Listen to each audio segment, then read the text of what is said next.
État de siège en Ituri, les FARDC ont neutralisé ce jeudi 13 rebelles lors des affrontements qui ont duré 72 heures dans la chefferie Walese Vonkouto en territoire d'Irumu. Il s'agit des combattants Maï Maï et ADF. Et on parlera également des élections au poste de président de l'UNPC section 2 Kinshasa. Jean-Marie Kassamba est candidat à sa propre succession. Il a déposé ce jeudi sa candidature aux côtés de son avocat conseil Jimmy Ngalassi. Et en Chine, centenaire du parti communiste, le PCC, Xi Jinping a vanté la grande renaissance de la nation chinoise. Le président chinois a mis en garde contre toute pression étrangère lors des commémorations organisées sur la place Tiananmen. Bienvenue à vous tous et merci d'être avec nous sur Télé 50. Sera-t-il candidat aux élections de 2023 ou pas? C'est la grande question. Le chef de l'État qui hier a affirmé sa volonté de briguer un second mandat a dit ce jeudi lors d'une interview télévisée retransmise en direct sur la chaîne nationale s'en remettre à la volonté de la population. Félix Tshisekedi espère, grâce aux actions entreprises au sein de l'Union sacrée, avoir un argument de taille à présenter aux Congolais. Cela dépendra de la volonté de la population d'abord. Ça, c'est la première des choses. Ce sont nos concitoyens, nos compatriotes qui décident de notre propre sort. Actuellement, nous venons de composer une coalition, une union d'intention, de bonne volonté que nous avons baptisée Union sacrée de la nation pour répondre aux problèmes du pays. Cette union n'est pas une plateforme politique ni électorale. C'est une, comme j'ai dit, union de bonnes intentions et de bonne volonté pour avancer le pays, répondre aux attentes les plus pressantes de la population, comme la paix, la sécurité, comme on a parlé ici de l'amélioration du quotidien, du pouvoir d'achat de nos compatriotes et bien d'autres choses qui peuvent tout de suite être prises en charge. Et cela en attendant que le mandat se termine et qu'on revienne de nouveau devant le peuple pour susciter ou solliciter, j'allais dire, d'autres ou son suffrage. Et donc, en attendant d'arriver là, nous devons nous consacrer à notre mission, nous concentrer sur notre travail.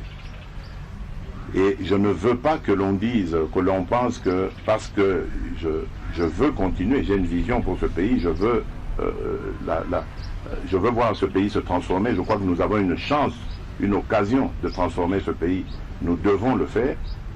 Mais je ne veux pas qu'on pense que parce que j'ai cette ambition, je vais commencer à me comporter comme si j'étais en campagne. Non, nous ne sommes pas en campagne. Lorsque le travail sera fini, nous nous tournerons vers le peuple pour dire si vous êtes satisfait, alors redonnez-nous confiance. Ils font également partie des sujets brûlants de l'heure. Le comité de conjoncture économique s'est aussi penché ce jeudi sur la nécessité de baisser les prix des produits surgelés importés et des billets d'avion. Le gouvernement a réitéré sa volonté d'appliquer cette mesure. On écoute la restitution de la réunion avec le ministre du Plan. La situation sur le plan mondial évolue positivement. La croissance continue. Au niveau international également, on constate qu'il y a la baisse du cours des métaux, sauf pour le cobalt et le manganèse. Il y a également aussi la baisse au niveau des produits céréaliers, des cours mondiaux. Cependant, au niveau interne, on a constaté une certaine accélération du niveau de formation des prix. Le Premier ministre a ainsi demandé au ministre de l'économie de bien pouvoir suivre les causes de cette évolution pour pouvoir juguler cela. Il a été dans le même ordre d'idée discuté sur les mesures d'application qui doivent être prises pour concrétiser la mesure du gouvernement de pouvoir baisser les prix des produits de première nécessité et les tarifs du fret aérien. Il a été constaté également, enfin, que le taux de change du franc congolais reste maîtrisé par le respect du pacte de stabilité entre la Banque centrale et le gouvernement.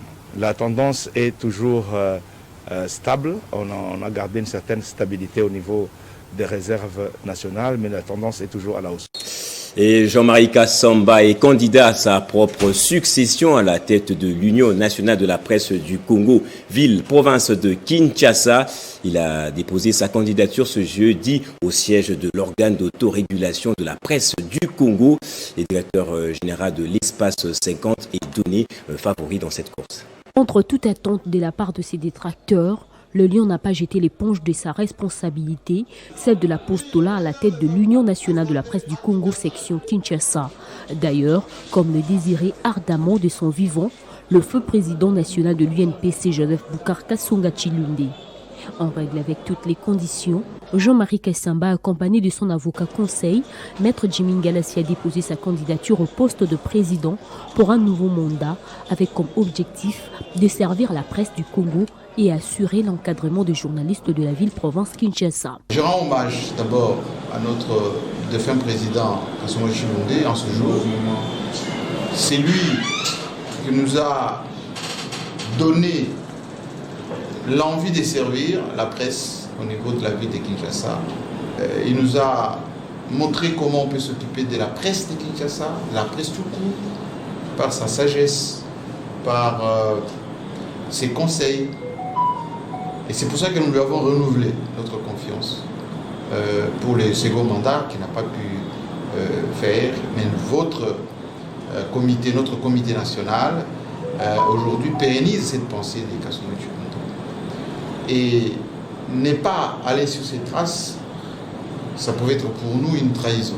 Ça pouvait être pour nous un abandon de cette presse qui a besoin de nous, qui a besoin d'un encadrement, qui a besoin, comme vous l'avez dit, d'un leadership, mais aussi qui a des ambitions.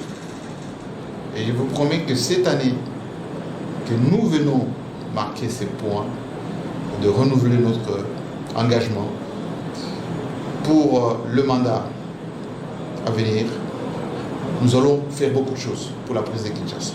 La décision de Jean-Marie Kassamba, celle de continuer à travailler sur sa vision pour la presse de Kinshasa, a été saluée par plusieurs journalistes qui l'ont rappelé que la ville est calme. Et puis le ministre d'État à l'urbanisme et habitat a lancé officiellement ce jeudi la campagne d'identification des immeubles du patrimoine du domaine privé de l'État dans la capitale à travers une inspection qu'il a lui-même assurée dans l'immeuble flamboyant à Gombe. Une commission ad hoc a été mise en place pour effectuer cette tâche. La maximisation des recettes de biens immobiliers de l'État reste le maître mot du gouvernement de Warriors qui a dépêché un de ses membres sur le terrain, le ministre d'État à l'urbanisme et habitat, Pius Mwabilou, qui a lancé officiellement la commission d'enquête censée contrôler, identifier les occupants, vérifier les titres et la régularité de paiement de loyer de maisons de l'État. Premier bâtiment de l'État à visiter, l'immeuble flamboyant qui offre une figure des parents pauvres, vestuté, raccordement désordonné des câbles de la SNEL, immondices entassés, bref, un constat amer pour le républicain Pius Mwabilou qui a réagi. Je manque de mots. J'étais bien obligé de descendre sur le terrain. Vous savez que nous avons reçu comme mission dans ce gouvernement de guerriers, dirigé par le Premier ministre Sama, de mobiliser les recettes pour améliorer et en vue d'améliorer les conditions de vie de nos populations. Donc, dans mon secteur, nous sommes le service de recettes. Nous sommes un service de recettes, donc il fallait absolument que je descende sur le terrain pour voir d'abord les conditions, dans quelle situation se trouvent les appartements que nous mettons à la disposition de nos compatriotes pour louer, dans quelles conditions eux-mêmes vivent. C'est pour ça que vous m'avez vu descendre aujourd'hui sur le terrain pour, au fait, donner un signal à la commission à la commission d'identification qui commence son travail aujourd'hui. Le ministre des Villes promet ainsi de relever les défis une fois que le rapport de la commission lui sera présenté. Ces propositions concrètes seront par la suite soumises au gouvernement pour des solutions idoines. Le ministre Mouabilou reste déterminé à poursuivre ces marathons sans précédent pour réussir le pari de la vulgarisation de la loi sur le baux à loyer, l'élaboration de plans urbains de référence au sein du secteur de l'urbanisme et habitat, porteur de croissance des recettes, le retour de la RDC à la société Shaiter Africa. Et puis la ville de Kinshasa va accueillir le forum sur la foresterie urbaine ce lundi 5 juillet en marge de cette activité qui vise notamment la préservation de la biodiversité. Le représentant de la FAO, Organisation des Nations Unies pour l'alimentation et l'agriculture, a échangé avec le gouverneur de la ville de Kinshasa afin de préparer cette rencontre. L'Organisation des Nations Unies pour l'alimentation et l'agriculture, FAO, tient à la promotion de la protection de la foresterie urbaine qui offre beaucoup d'avantages aux populations vivant dans des villes estimées à près de 70% d'ici 2050.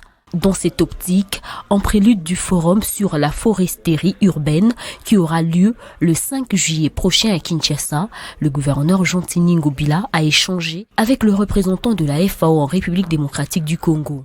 Aristide Ongon a d'abord fait part à l'autorité urbaine du précédent forum virtuel organisé à Mantoue, en Italie, par la FAO, en collaboration avec des institutions italiennes concernées par la gestion des forêts. Puis, il a remis une invitation au gouverneur de la ville pour co-présider ces assises de Kinshasa en sa qualité du premier citoyen de la capitale congolaise. Il y a un certain nombre de pays qui ont été identifiés pour, disons, coordonner ce forum avec la FAO et ONU Habitat. Ce sont les deux agents des Nations Unies qui pilotent un peu cette initiative pour les forêts, pour la foresterie urbaine en Afrique. Il y a un certain nombre de pays qui ont été identifiés, dont la RDC. Pourquoi la RDC? Parce que Kinshasa est une des plus grandes métropoles d'Afrique, et puis la RDC a le plus grand poumon forestier d'Afrique également. Pour sa part, le patron de la ville de Kinshasa s'est montré réceptif face à cette grande initiative qui cadre avec son vaste programme dénommé Kinshasa Bopeto dans son volet aménagement des espaces verts et parcs d'attractions à Kinshasa. Et la conduite du réservoir d'eau de Bouchara, endommagé par la coulée de lave du Nyiragongo, est déjà réparée. Un pari gagné pour les équipes de Virunga Énergie, une structure du parc national de Virunga. Pour l'heure, il ne reste que l'étape du raccordement et de l'ouverture du robinet. La fondation Virunga s'était engagée à réhabiliter en urgence et à l'identique les conduites d'eau endommagées par la lave afin de rétablir le fonctionnement de 2 réservoirs de Bouchara et d'assurer l'approvisionnement en eau potable dans les quartiers nord de la ville de Goma. Il s'agissait de rétablir 1300 mètres de conduite principale en tuyauterie et 240 mètres de conduite secondaire. Un véritable pari gagné pour la Fondation Virunga qui a importé les tuyaux et les accessoires et réalisé plusieurs autres travaux pour que tout se passe dans les délais, comme l'explique Ephraim Balole, directeur général de Virunga Énergie. Nous avons posé les tuyaux ont été soudés et après le soudage, nous avons également couvert, on a posé des massifs pour stabiliser les tuyaux, afin que quand la pression va rentrer dans les tuyaux, ils ne se mettent pas à vibrer. Et on a également recouvert les tuyaux de la terre, de façon à pouvoir baisser la température. Tout cela a été fait dans des conditions assez difficiles, parce que la lave était chaude, et même à côté de nous, il y a toujours de la fumée qui continue à se dégager. Nous avons tenu le calendrier qu'on avait promis, et aujourd'hui, le 30, nous venons de finir les derniers travaux en vue du raccordement de l'eau vers les réservoirs de Bouchara. Avec ce travail réalisé par les équipes de Virunga Énergie, 700 000 personnes de Goma et Nyiragongo vont avoir accès à l'eau potable dès que ces nouveaux tuyaux seront raccordés. Et les habitants de ces coins saluent le travail réalisé par la Fondation Virunga, mais attendent toujours de l'eau. Notons que ce projet a été réalisé grâce à l'appui financier de l'Union européenne et la Fondation Smith pour un montant de 450 000 $ américains. Allez, un mot sur le 61e anniversaire de l'indépendance de la RDC. Le député national Claude Nyamugabo a fêté avec ses électeurs du territoire de Kabaré. Il a profité de l'occasion pour sensibiliser ses électeurs sur le respect des mesures barrières contre la Covid-19 édictées par le chef de l'État. Le député national Claude Nyamugabo poursuit ses vacances parlementaires dans son Sud Kivu natal. Ce mercredi 30 juin, l'élu du territoire de Kabaré a communié avec les populations des différents groupements de Kabaré Sud. À sa résidence de Nyantende, Claude Nyamugabo a sensibilisé ses sympathisants sur la pandémie de Covid-19 avant de transmettre à sa base les salutations du chef de l'État. Il a, à l'occasion de la fête de l'indépendance, appelé la population de Kabaré à soutenir le président de la République, Félix-Antoine Tshisekedi, dans toutes ses actions. Avant de partager un repas avec sa base électorale à l'occasion du 61e anniversaire de l'indépendance, Maître Claude Nyamugabo a appelé les fils et filles de Kabaré à toujours cultiver l'amour, l'unité et la cohésion sociale. J'ai profité de cette occasion après la vulgarisation des mesures de lutte contre le Covid-19. J'ai profité de la journée pour faire rapport à ma base et ainsi également inaugurer certaines réalisations faites en faveur de la base, à savoir pour aujourd'hui la remise des bus de la Fondation Claude Nyamugabo à tous les 3 axes sélectionnés à Kabaré. Un sentiment de satisfaction pour les habitants de Kabaré Sud qui saluent toutes les actions de développement initiées par le député national Claude Nyamugabo dans cette partie du pays. Signalons que Claude Nyamugabo compte poursuivre ses tournées dans d'autres groupements du territoire de Kabaré dans le cadre de ses vacances parlementaires. Et après quelques mois de trêve, les autorités du Haut-Uélé annoncent la deuxième vague de démolition des constructions anarchiques dans la ville d'Issiro. L'opération lancée depuis l'année dernière consiste notamment à désengorger la voie ferrée. Cette annonce intervient après octroi des parcelles aux occupants affectés par ce vaste projet d'urbanisation du chef-lieu de la province.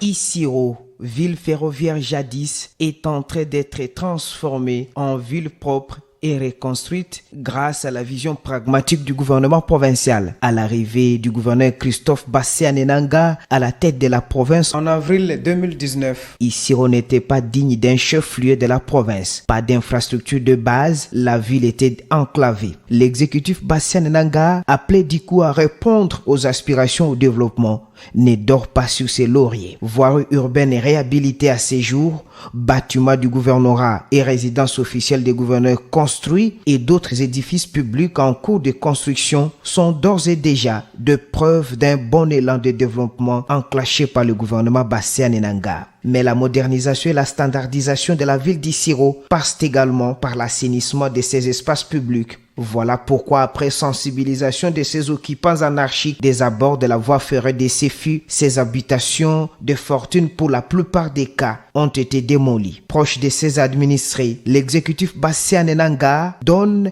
gratuitement à chacun de ces ménages touchés par l'assainissement public une concession parcellaire au nouveau site d'urbanisation moderne de Kapsa, situé dans la périphérie de la ville. Cette compensation laisse l'opération de démolition sans trop de lamentation. Dans la poursuite du désengorgement des abords des CFU par la démolition des habitations construites anarchiquement, il est annoncé prochainement le déploiement de la brigade et de la régie des travaux publics de la province en vue de continuer cette opération d'assainissement de l'ex-capitale de Lover en République démocratique du Congo. Et dans l'actualité également en Ituri, les forces armées de la RDC viennent de porter un autre coup aux rebelles qui sévissent dans la région. Les FARDC ont neutralisé 13 rebelles lors des affrontements qui ont duré 72 heures dans la chefferie Walese Vokuntu en territoire d'Irumu. Il s'agit de 9 miliciens Maï-Maï du groupe Kiakindenga et 4 combattants ADF. Les forces loyalistes y ont également récupéré 4 otages et quelques armes des mains des assaillants. Au total, 13 terroristes ADEF et leurs supplétifs de Mai Mai sont neutralisés et 4 armes de type AK-47 récupérées par les forces armées. Là, nous sommes à Ndimo et à Otomambère après 3 jours d'offensive et de contre-offensive dans la chefferie de Walese et Vukutu, en territoire du Roumoun. À l'ère actuelle, les forces loyalistes consolident tous les objectifs conquis, sécurisent également la RN4 et toutes les localités environnantes. Au nom du commandant des opérations militaires en Ituri, le lieutenant-général Luboya Kashamadjoni, nous appelons notre population d'aiguiser de plus en plus l'esprit patriotique en collaborant avec les forces régulières sur les théâtres des opérations. Et retenez que notre détermination de traquer et de mettre hors d'état de nuire tous ces terroristes et leurs alliés est sans faille. Devant leur velléité d'attaque terroriste sur nos populations de manière ciblée et dans le lieu isolé, les forces armées vont poursuivre ces hors-la-loi jusqu'à leur destruction totale. Et l'actualité à l'international, c'est une festivité organisée en très grande pompe. Le centenaire du Parti communiste chinois, le PCC, lors de son allocution sur la place Tiananmen, le président chinois Xi Jinping a vanté l'essor irréversible de la Chine. Alors que la Chine est réduite à l'état des victimes, à la merci du couteau, violemment vendu par l'oppresseur, éclaté les mouvements du 4 mai 1919, dénommés mouvements nationalistes, principalement dirigés contre l'appétit expansionniste du Japon dans le but de sauver la nation du désastre. 1921, les partis communistes verra le jour avec un engagement de tout faire pour sauver les pays. Bien avant, Xi Jinping, l'actuel président de la République populaire de Chine, le leadership de Mao Zedong, a permis à la Chine de se redresser et de se restructurer économiquement. Avec Deng Xiaoping, le pays fut incité à s'enrichir et à se moderniser. Arrivé au pouvoir, au moment où la Chine s'est développée à pas de géant, Xi Jinping a décidé de faire de la grande renaissance de la nation l'objectif, l'ultime de la révolution, une valeur et cheval des batailles imprimées par le Parti communiste pour une Chine plus forte. Et retour sur la clôture de la saison sportive 2020-2021 avec la finale de la Coupe du Congo qui a opposé le Daring Club Motema Pembe à Sa Majesté Sanga Balende, donné vainqueur de cette compétition. Le Daring Club Motema Pembe a reçu des mains du ministre des Sports le trophée. C'est un 30 juin 2021 festif dans le camp des Immaculés du Daring Club Motema Pembe après avoir remporté la bataille face à Sa Majesté Sanga Balende dans un match émaillé de troubles. Après une première mi-temps stérile qui a vu les deux formations regagner le vestiaire sur le score de parité, le club vert et blanc va trouver la faille en seconde période avec le but de Mbomba Desi marqué sur coup de tête après un corner tiré par Borel Tomanzoto. En jouait la 86e minute. Les 3 minutes des temps additionnels n'ont pas suffi aux anges et les saints de Mbujimaï pour revenir dans le match, ce qui permettra au Daring Club Motema Pembe de soulever le trophée de la 56e Coupe du Congo sous le regard attentif du ministre des Sports et Loisirs, Serge Nkonde Shembo, du président ad intérim de la FECOFA, Donatien Chimanga, ainsi que de présidents des 2 clubs adverses. Le Daring Club Motema Pembe a sauvé sa saison avec ses tickets qualificatifs à la Coupe de la Confédération 2021-2022 dans le préliminaire, de but au mois de septembre. Ce journal est terminé, place au rappel des titres.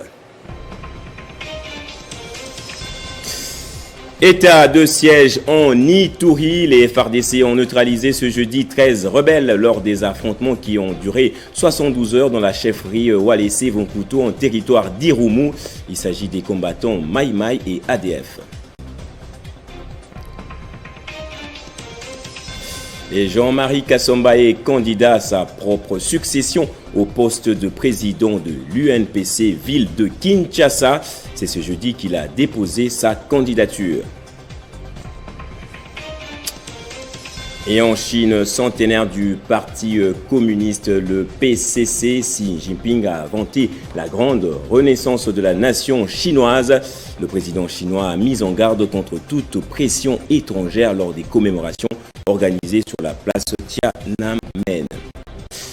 Merci à vous tous de votre fidélité. N'oubliez pas de toujours être heureux.